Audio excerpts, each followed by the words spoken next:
Okay. So first things first, I want to make sure the mic's on. You guys can all hear me. That's great. That's fantastic.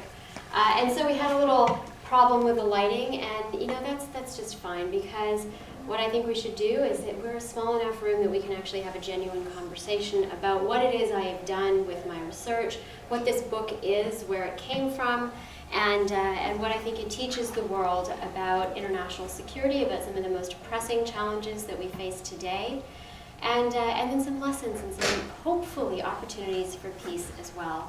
And so the book is called Jihad and Co. Some people call it Jihad and Company, but it's tomato, tomato, it's fine. So Jihad and Co. Black Markets and Islamist Power. And this book started a really long time ago. In fact, it started long before I was an academic. It started even before I was born. And in many ways, it is a story that I was almost born to tell. So the story begins for me and my family in a part of the world that is now remembered, but for a long time was forgotten. And that was in the border region between Pakistan and Afghanistan.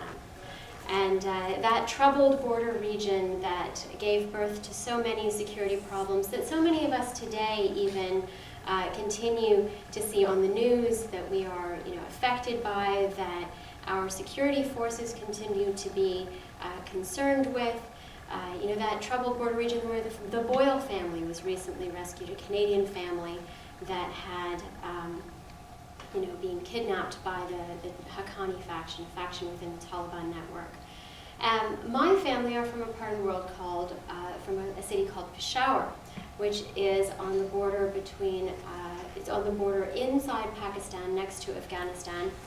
And the conflict that has really consumed that entire region, it started before I was born, and I'm getting older now. So I mean, it's a conflict that's been ongoing for over 37 years, and Canadian troops, spent 11 years in Afghanistan. And so in fact, we have that conflict, most recent conflict, being one of the longest. It is the longest Canadian mission that has ever taken place. It's the longest mission in Canadian history. And so we're all affected by this story at some level, whether as people who have been to that region or who have been affected as Canadians by that story, who have family overseas or here at home. It's a story that we are all connected to. And as I said, it's a very old one. It started back in the 1970s. In fact, in 1979, the Soviet Union moved into Afghanistan after a series of rapidly staged coups d'etats in 1979 that overthrew the then government and installed a pro-Soviet puppet regime in Kabul. And in 1979, in support of this newly installed regime, communist regime in Afghanistan, this was during the height of Cold War politicking, the Soviet Union sent its tanks across the border of the Soviet Union into Afghanistan, going down from the mountains in the north all the way into, through the Salang Pass, a tunnel that was drilled through the mountains so that these jeeps and convoys could make it through safely, through the valley in Panjshir, all the way to Kabul. And now, for those of you, who here has seen Charlie Wilson's War? Has anyone seen this film, Charlie Wilson's War? So for those of you who have yet to see it, the story of Charlie Wilson's War is there was a U.S. Senator named Charlie Wilson who was who believed that communism could be held back in Afghanistan, and that this was going to be the wall that could push them back. And so the United States actually made the strategic decision to arm and supply the then Mujahideen fighters that had risen up against communism. Because communism was very alien to the culture of Afghan people. And frankly, the way the Soviet Union implemented its social reforms, its communist reforms across the world, not just in Afghanistan, but in other places, it was not an indigenous form of communist reform, but rather very much a an externally imposed set of reforms. And so this created a backlash. And there were communities that rose up in response to that Soviet occupation. But during the early years of the war, they were very outmatched. You know, they had no arms, they had no supplies, they had no ability to fight back against what was a juggernaut. And then the United States got in the game. The United States decided that it was going to find its champion in the Mujahideen, but they were unwilling to go in directly. They were unwilling to go into Afghanistan and drop the supplies that were needed in what was now Soviet-held territory. So they needed a plan. And the plan that they came up with was that they were going to work alongside Pakistan. And Pakistan became a key strategic ally at this crucial moment. And the Pakistanis were the ones who presented this to the Americans as an opportunity for them to push back communism. And what they said they could do is ship the arms through Karachi port, a port in the southern part of Pakistan, and that they would then be brought up on the trains across Pakistan and then put on trucks from the major cities of Islamabad, Rawalpindi, and then driven to, across the border from Peshawar into Afghanistan. And so that they could be used as a conduit. The Pakistanis offered to be this conduit for the Americans to supply the Mujahideen. Now here's the thing, here's where the business side of the story comes in, that many people have up until this point overlooked, that the story you will see in that film, Charlie Wilson's War, doesn't actually make reference to. The Pakistanis, yes, they supplied the Mujahideen with arms and the necessary resources to fight back against the communists, but they obviously couldn't do this through direct entry into the theater. They couldn't just, earmark a shipment to pass through the main roads. So how were they going to get them across? And it was indeed here where the business community played an essential role. And I know this story because I can tell you my family themselves were business people in that Pakistan-Afghanistan border region for many hundreds of years. They were part of the merchant class that, was involved in the Silk Road, where camel caravans brought silks and textiles and teas and sugars, from China to Persia through these mountainous passes, through the well-known, the famous Khyber Pass. And so this business community, which had existed for many hundreds of years, it had evolved in response to the emergence of the new state system, an emergence of Pakistan, which came to be in 1947. And so what had once been the traditional camel caravan of this, along the Silk Road had evolved in recent years in a way that the Pakistanis hadn't at first expected. And so when the Pakistani state had been created, what they needed was money. And so what they did was, okay, we're going to tax, and it's really hard to tax household taxation.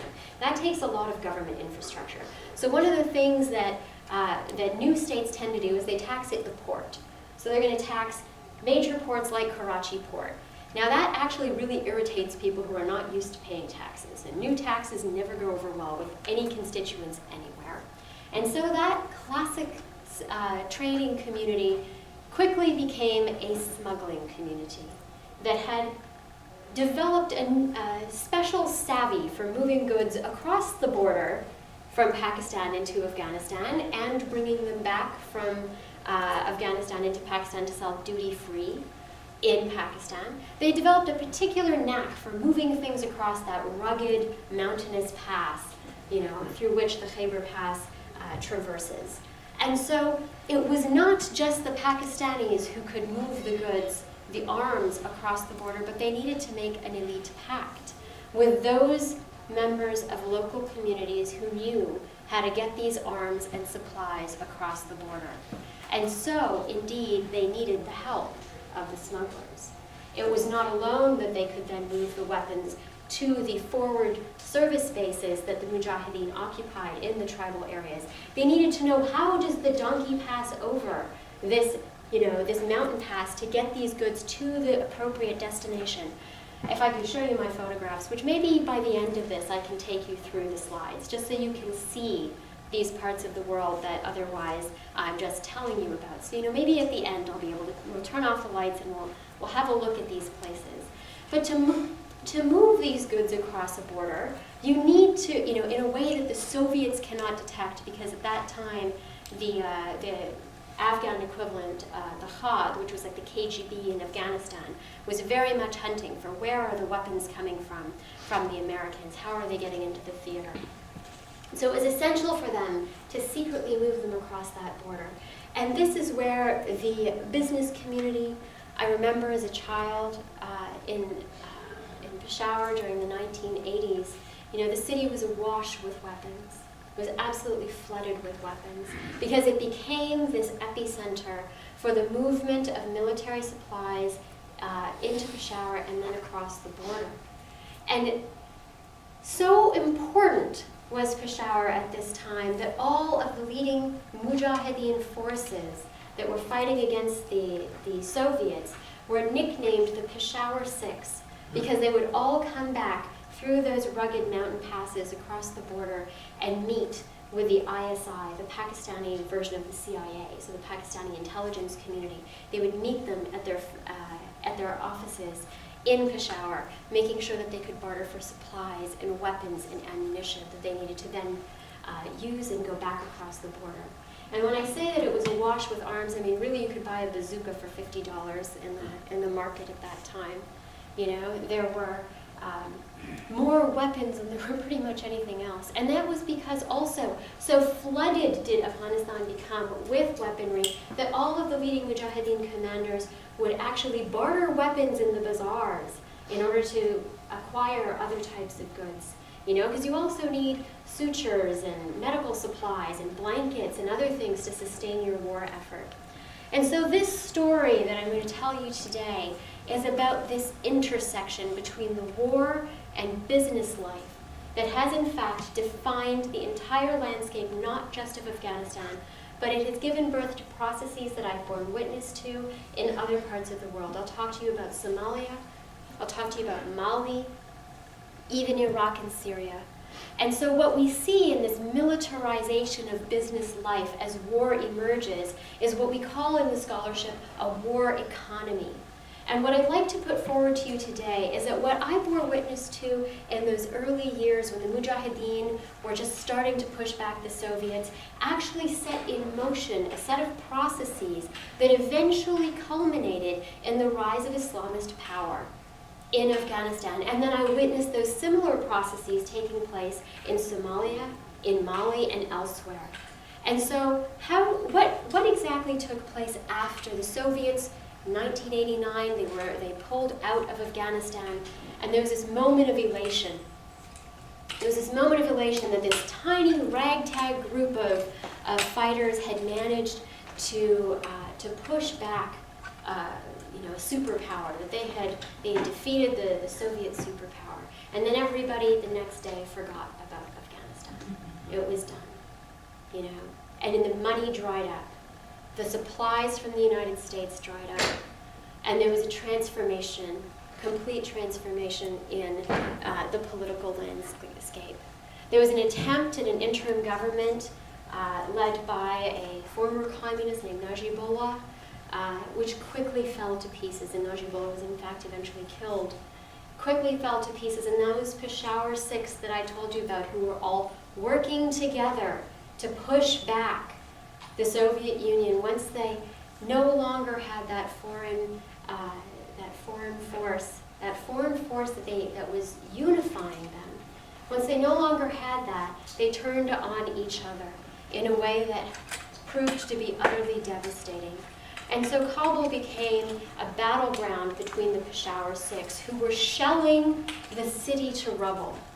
Gulbuddin Hikmatyar's faction, a Pashtun ethnic faction, or all of these groups then were organized along ethnic and tribal lines, and Afghanistan became a battleground for ethnic conflict, tribal conflict, in which factions purged rivals. I remember one of my PhD students actually said, that he grew up in Kabul and said that, at the checkpoints, they would ask you to pronounce certain words, and if you pronounced it with the accent of a different ethnic group or community, that they would kill you on the spot for that, The violence between Tajiks, Pashtuns, Hazaras, it became a situation of extreme ethnic and tribal fragmentation. Now, I told you the Soviet Union had left and the Americans were done, but the Pakistanis stayed in the game, and so did other regional players, but the Pakistanis continued to try to exert their influence into Afghanistan.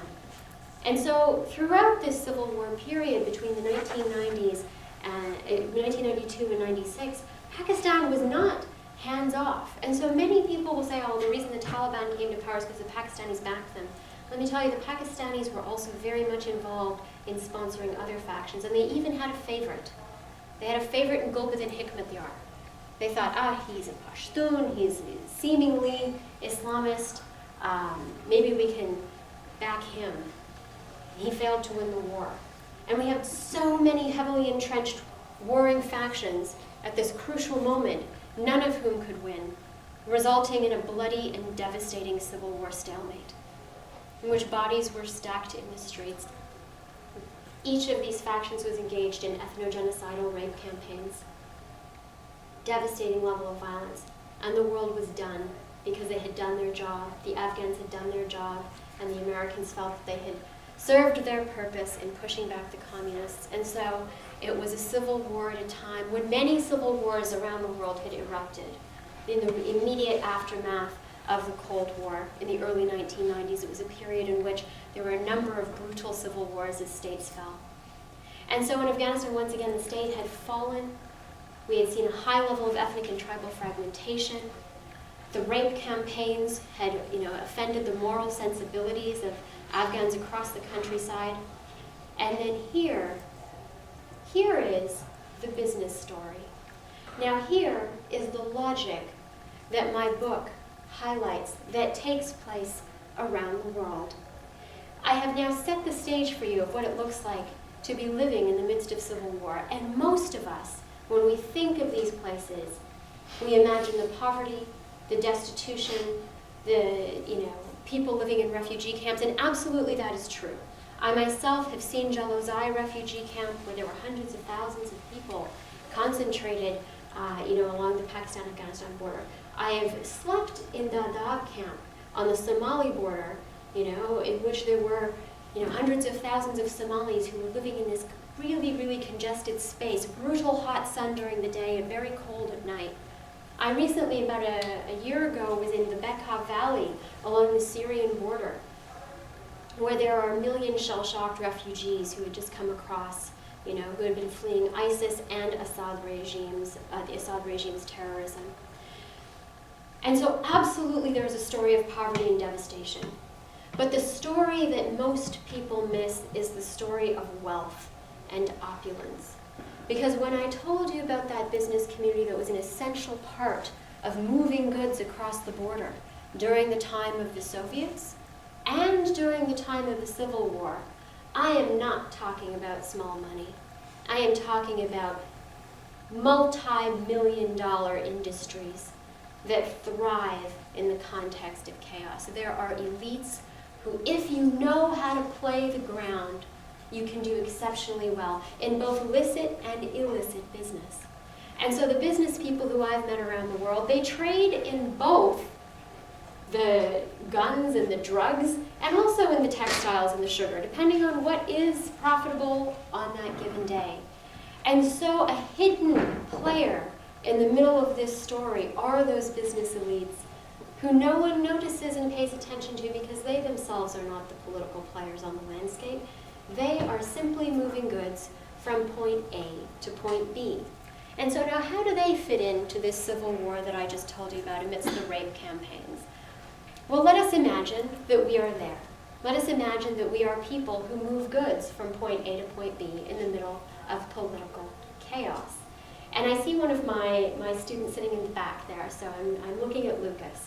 And let us imagine that me and Lucas, we have a desire to trade. I have some goods that I want to trade in your territory. You know, like maybe I'm selling Coca-Cola, okay? And I want to sell Coca-Cola in your territory, and you've got a bunch of buyers who want to buy Coca-Cola in your city. Now here's the problem. I'm living all the way in my turf, my ethnic turf, and I'm paying protection money to the guy who's running my turf, okay? Because that's the way it works. There's no government, there's no Canadian government. We pay taxes to our Canadian government in exchange for our Canadian government providing us with order. When the state collapses and there is no order, the logic transforms, because that means that there is a highly competitive environment for security. That means that I gotta buy my security from the guy who's gonna guarantee it. And so if I'm living in my little Pashtun turf here, you know, then I'm buying security from my Pashtun warlord protection racket. Now what happens when I want to sell to Lucas, who's in another territory? That means that Lucas, what you need to do is you need to buy security from your guy, make an arrangement. Of course, you're going to take your percentage because, like, you know, we're doing business. So now you're taking a percentage out of my profits. You're also being charged taxes by your dude, and now we're paying double. Now here's another problem. We got a whole lot of turfs between me and Lucas. So the next thing you know, if I want to pass through your turf, I might have to make a deal with you. Now you want your percentage, and then you got to pay your protection money to the guy who's in your territory. Is that right? You know. Now we move goods from point B to point C. Now I'm in your turf. You're going to want your percentage. Fair enough. Fair enough. And then also, you got to pay out. You got to pay out to the warlord who's guaranteeing your security. By the time it hits you, Muhammad, you're going to take your percentage. You're going to have to pay taxes to the guy who's in charge. Look at, by the time it gets to you, that bottle of Coca-Cola is costing $12. You know, this is the impact of social fragmentation on an economy at war. When you have multiple groups that are taxing and extorting on the ground, that means that for me, the business person, for Lucas, the business person, we are in a very difficult situation here, because every single time that we pass through a different turf, we got to pay protection money. The security checkpoints on the roads, you know, add up and are then added to the price of the goods at the point of sale. That means no one is buying Coca-Cola in your market for $12. You're going to cancel the deal. It stalls all the way back up to me, and nobody gets anything done. This is frustrating. This is the ire of business people all over the world who are living in a context of conflict and social fragmentation. And believe me, they are excellent cost calculators. They are deeply aware of their profit margins, and they are very frustrated, especially, you know, Muhammad, you're sitting there, you know, maybe somebody moves into your territory, and I thought I had a deal with you, and I calculated it really well, and we came up with the arrangement for the taxation, and then some dude shows up and sets up a few freelance checkpoints, bankrupts the whole thing. All of a sudden, we're all out of luck, you know? And so what I've come to, it's almost like a type of, it's a casino version of capitalism, you know, in which you're taking, it's high risks, but if we make it all the way through and we're the ones who manage to negotiate those checkpoints at a good rate, you can sell at an extraordinary price, you monopolize the market, exciting, you know, it's like you pull the lever and then ka-ching, you know, so there's that casino capitalism dynamic. But unpredictability is a bad business environment. And as the Civil War prolongs, you know, you definitely see the frustration of people who no longer want to live under those circumstances. They are all feeling the cuts to their business. And now, there are so many atrocities in conflict zones. There are absolutely atrocities, and you were talking about rape campaigns and social frustrations and you know, ethnic cleansing. Why is it that the money story is crucial? The money story is crucial because, frankly, at the end of the day, you don't win conflicts on emotions alone, on your ideology alone. You have to buy the bullet that goes into the gun, and if you don't have the bullet that goes into the gun, you're not going to be able to make progress on the ground. You know, it's an expensive ordeal to be able to make headway on the battlefield, so you have to be able to finance that operation. And so, unlike everyday people, the moneyed class have an ability to do something that other groups don't, that other elements of society don't, and that is that they get to vote with their dollar. And they're constantly looking for a way to get from point A to point B at a lower price. But, look, If I'm a Pashtun living under a Pashtun warlord, and I feel like, oh, well, the Tajiks are offering a better rate, but, you know, their whole purpose is to kill me, then I can't buy into that protection racket. And here is where Islamists have a unique and remarkable advantage. And I'll tell you in the Afghan case, but then we'll move out and look at this happening all over the world. And that is that. You know, I just mentioned that I've got to buy from my guy, you've got to buy from your guy, you have to buy from yours. You know, the Islamist shows up and can do something that none of the ethnic and tribal warlords can, which is that he can sell protection to all of us. And in a monopoly of scale, in an economy of scale, can monopolize the security environment. Because by selling to me and you and you and you and you and you, then the Islamist is drawing from a wider pool of buyers who are in the security environment looking for a protection racket that isn't going to rip them off. And by drawing upon a wider pool, they can naturally lower the margins, lower the taxation rate that across the board the other warlords are charging, because they necessarily rely on a narrower identity group. And as a result, because they have these attractive rates, because it is cheaper and easier and straightforward to buy into the Islamist protection racket, why wouldn't I pull my money from my Pashtun warlord and invest it into the Islamist alternative? And now what the Islamist is able to do then is, by charging lower margins to a wider pool, is able to financially outcompete their rivals. Now that's scary for the Pashtun warlord, who all of a sudden is like, holy smokes, these guys are like starting to build some momentum. So they have to compete by over-extorting me, and that just makes me even more pissed off that they're overtaxing me, and so I'm really fed up with them. And so we see the dramatic rise of these Islamist groups cutting across these divisions, that suddenly, how is it the Islamic Courts Union took 90% of the countryside in 6 months? How is it the Taliban emerged in 1994 and swept across southern Afghanistan in a flash? How is it even in the case, and I have a difficult time even calling them Islamists because they're so fringe, but even Daesh in Iraq and Syria, they seemed to spring up out of nowhere in Mosul and somehow be able to finance a blitz that managed to get them to take large swaths of Iraq and then Syria in 2014, within a few months. It seems like they come out of nowhere and that somehow this capability must be driven by ideology. But if you follow the money and look behind the scenes, in fact what you will see is that this momentum that is built is based on the fact that there is an economic threshold that they achieve. And this threshold effect kicks in when, in fact, the business community decides to pull its resources from their rivals and invest in the Islamists as an alternative to social fragmentation. That is what gives them the opportunity to buy the bullet that goes into the gun, that allows them to financially sustain their fighters on the battlefield, that allows them to gain that momentum, and in these critical junctures, change the landscape of the conflict for the long haul. And so, I'd love to show you some of my slides of these parts of the world, and so you can actually bear witness to some of the dynamics that I've talked about.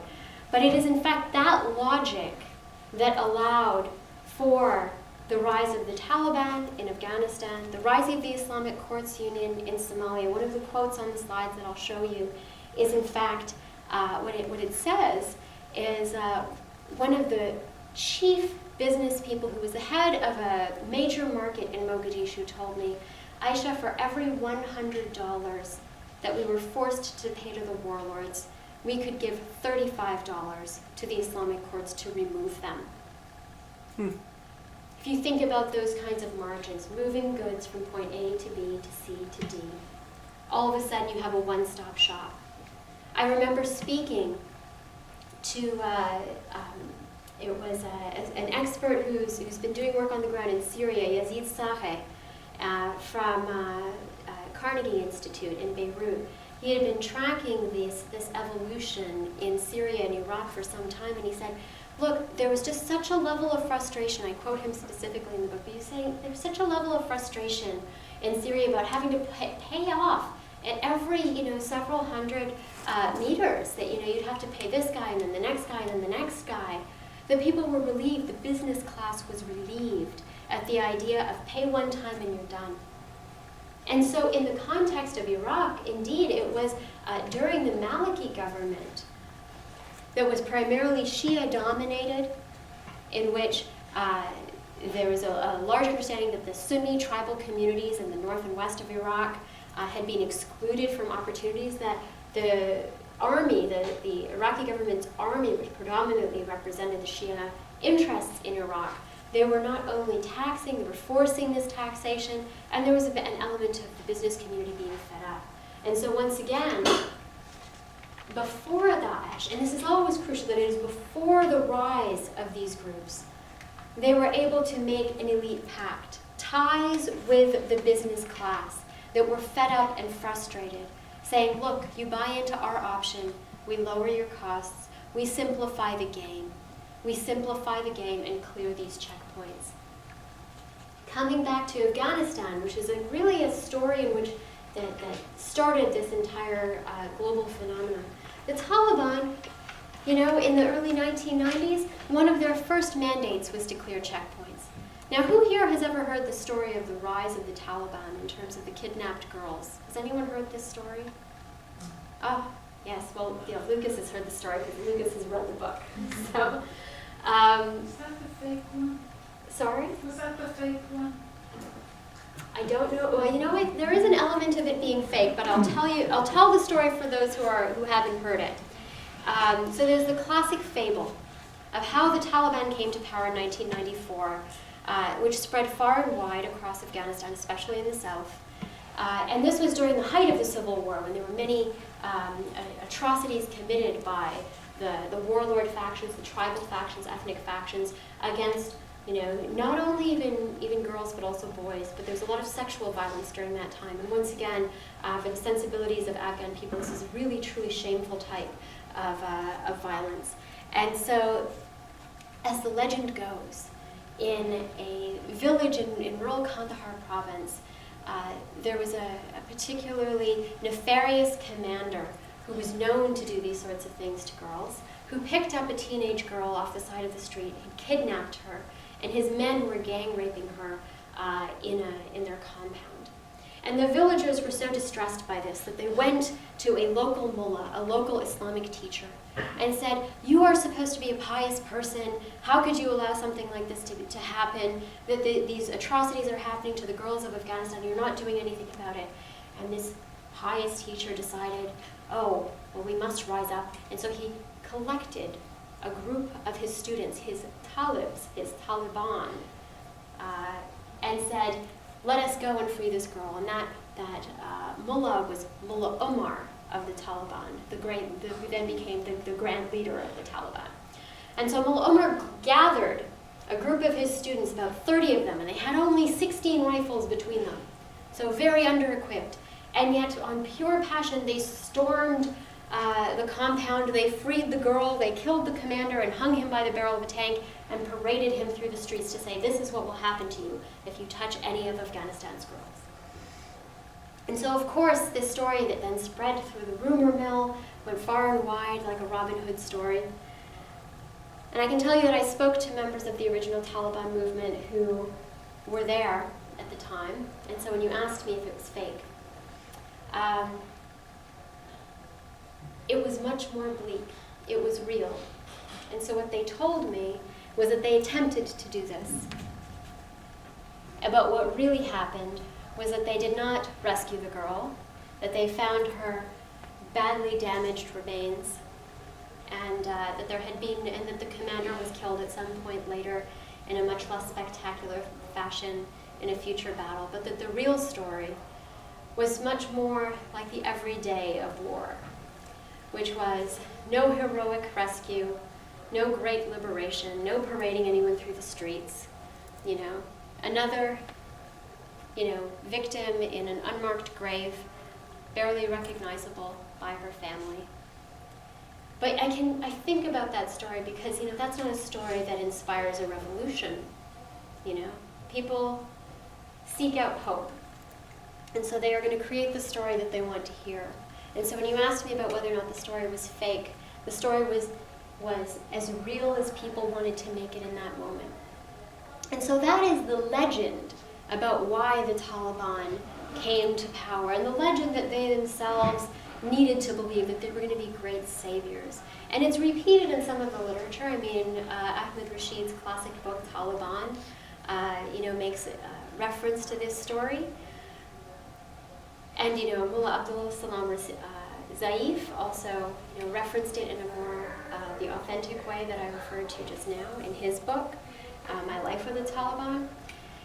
And yet, the passion around this story, the fake version and the real version, does not explain how you make traction on the battlefield.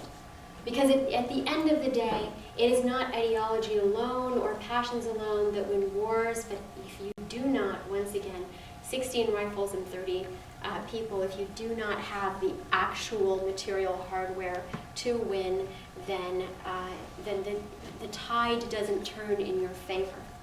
And so here's the story that fewer have told. In fact, this is the story that my book tells, which is that at that crucial moment, after that initial story, the fake or the real, the first thing that the Taliban did as they controlled a small amount of territory was clear checkpoints. They just cleared the roads. They got rid of the guys who were saying, every 5 steps, give me this, give me that, who were both raping women off the road and stealing money from people. And so in addition to putting an end to the rape, they also put an end to the rapacity in their turf.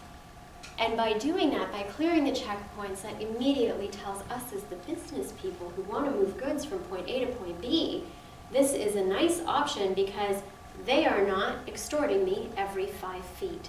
They immediately lowered the costs of doing business everywhere where they held territory.